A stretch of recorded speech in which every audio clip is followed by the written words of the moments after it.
Unang-una, tama ka, wala tayong batas to support, no? And to say that the vaccines should be mandatory for everybody.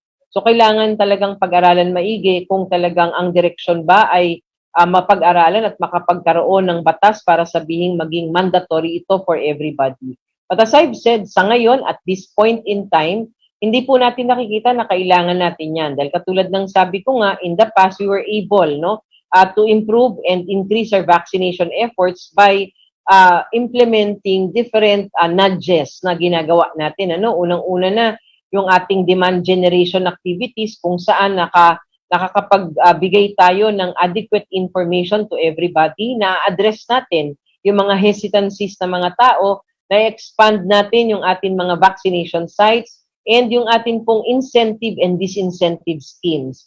In the past, when we implemented ito pong fully vaccinated lang ang pwedeng pumasok ng public spaces, fully vaccinated are not required, no, to have this test when they go to work.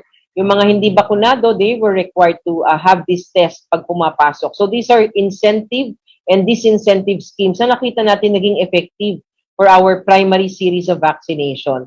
So hopefully we can do this again in the coming weeks para po madagdagan ang mga strategies na ating ini-employ so that we can improve on our booster uptake.